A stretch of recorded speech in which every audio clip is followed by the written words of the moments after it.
प्यारे दोस्तों, धार्मिक कथाएं चैनल में आपका हार्दिक स्वागत है।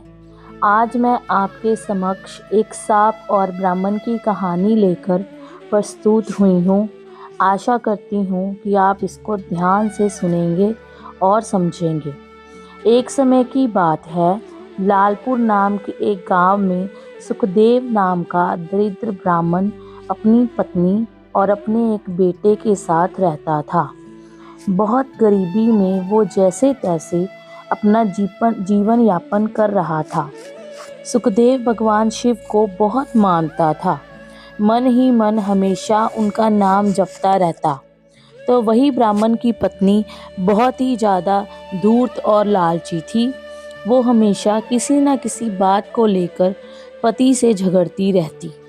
ब्राह्मण की पत्नी ब्राह्मण से कहा कि इस गांव में हमें कोई भिक्षा भी नहीं देता, आप दूसरे गांव में जाकर भिक्षा ही क्यों नहीं मांगते।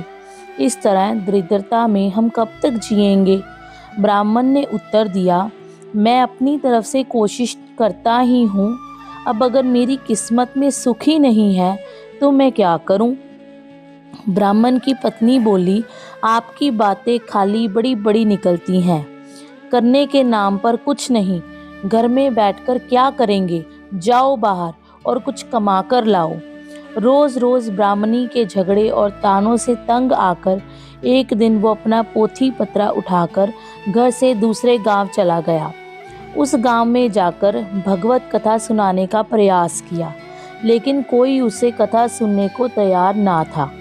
ऐसे में दुखी होकर वो वापस अपने गांव लौटने लगा। रास्ते में एक पीपल के पेड़ के नीचे जाकर विश्राम करने लगा। उस विशाल पीपल के पेड़ की जड़ में एक काला नाग रहता था। ब्राह्मण मन ही मन सोचता है, हे भोलेनाथ, ये आपकी कैसी माया है। मैं आपकी कथा सुनाकर अपना घर संसार चलाना चाहता हूँ, लेकिन मुझसे तो कोई कथा सुनने को तैयार ही नहीं है। मैं क्या करूँ प्रभु, अब तो आप ही मुझे कोई रास्ता दिखाओ। हे प्रभु, मैं यहीं इस पीपल के वृक्ष के नीचे बैठकर कथा कहता हूँ और आप ही मेरी कथा को सुनो, क्योंकि कोई और तो सुनता नहीं है।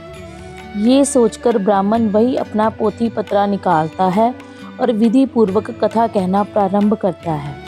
ऐसे में पेड़ की जड़ में बैठा वो नाग कथा सुनने लगता है। पूरी कथा को वो बहुत ध्यान से, जब कथा समाप्त होती है तो बाहर आकर ब्राह्मण को एक सोने का सिक्का दक्षिणा में देता है और फिर कहता है, नाग ब्राह्मण को कहता है कि तुम रोज़ यहाँ आकर कथा कहा करो, तुम्हें और कहीं जाने की ज़रूरत नहीं है। मैं तुम्हें रोज़ एक सोने का सिक्का दक्षिणा में दूंगा, लेकिन ये बात तुम किसी और से मत कहना। ब्राह्मण उसकी बात मान लेता है। नाग के जाने के बाद वो भगवान शिव को धन्यवाद देते हुए कहता है कि प्रभु, आपने तो मेरी ज़िंदगी ही बदल दी। मैंने आपसे थोड़ा मांगा, आपने तो मेरी झोली भर दी। आपकी महिमा अपरंपार है प्रभु। अब तो ब्राह्मण रोज़ सवेरे वहाँ नहा धोकर आ जाता और उस नाग देवता को कथा सुनाता और रोज़ वो एक सोने के सिक्के लेकर घर जाता। बहुत जल्दी ही वो दरिद्र से अमीर बन गया।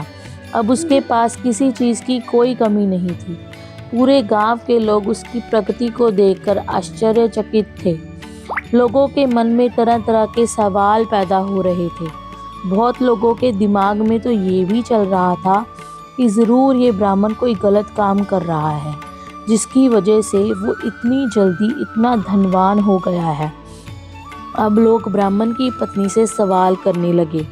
पड़ोसन ने पूछा कि तुम्हारे पति के पास इतना धन कहाँ से आ गया है, आखिर ऐसा कौन सा काम करने लगा है वो। ब्राह्मण की पत्नी बोली, वो दूसरे जगहों पर जाकर कथा सुनाते हैं, उसी से उन्हें जो धन मिलता है वो ले आते हैं। पड़ोसन ने आश्चर्य से कहा, कथा सुनाने के लिए इतना धन भला कौन देता है। अब तो उसकी पत्नी के मन में भी कई सवाल उठने लगे, तो वो पति से पूछने लगी कि इतना धन आपको कौन देता है।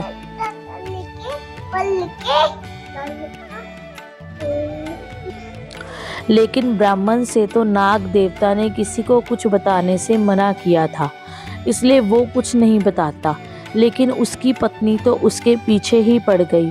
वो हर जिद करने लगी जिससे ब्राह्मण सोने के सिक्के के बारे में उसे बता दे कि वो कहाँ से आता है। ऐसे ही एक दिन ब्राह्मण विवश हो गया और उसने धीरे से पत्नी को नाग के बारे में सब बता दिया। अब तो उसकी पत्नी के मन में ज़्यादा लालच आ गया। उसने सोचा जरूर उस पीपल के पेड़ के नीचे कोई खजाना है जहाँ से वह नाग सोने की मोहर लेकर देता है। अगर उस नाग को मार दिया जाए तो पूरा खजाना मिल सकता है। इसलिए ब्राह्मणी ने अपने पति को खाने में नशे की दवा मिला दी, जिससे सुबह को उसकी नींद ही नहीं खुली।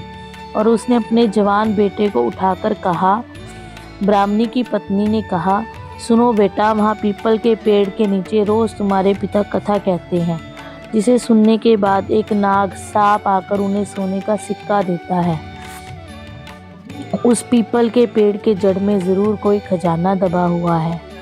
तुम वहाँ जाकर कथा कहो, और जब कथा समाप्त होने पर वो सर्प तुम्हें सिक्का देने आए तो उसे मार कर उस पेड़ के नीचे से पूरा खजाना निकाल कर ले आना।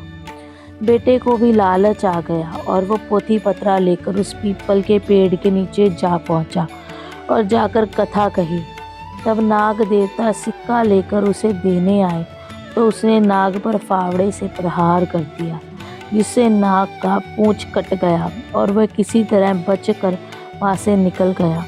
जैसे ही ब्राह्मण के बेटे ने पेड़ के नीचे खोदना शुरू किया तो नाग ने पीछे से उस ब्राह्मण के बेटे को डस लिया, जिससे उसकी मृत्यु हो गई। इधर जब ब्राह्मण का नशा टूटा तो उसने देखा कि उसका पोथी पत्रा वहाँ नहीं है। उसे समझ में आ गया कुछ तो गलत हुआ है। वो जल्दी जल्दी से पीपल के पेड़ के पास गया तो अपने बेटे को मृत देखकर दुखी हो गया। अब उसे सारी बात समझ में आ गई थी। उसने अपने बेटे के मृत शरीर का अंतिम संस्कार किया। उसके बाद उसने अपनी पत्नी से कहा, मुझसे बहुत बड़ी भूल हो गई कि मैंने नाग देवता के मना करने के बावजूद तुमसे ये बात बताई। आज तुम्हारे लालच की वजह से हमने हमारे पुत्र को खो दिया। लेकिन उसकी पत्नी को उसकी बात का कोई असर नहीं हुआ। दूसरे दिन उसकी पत्नी ने कहा, आप जाकर उस नाग देवता को कथा सुनाइए, कम से कम घर का खर्च तो चलता रहे।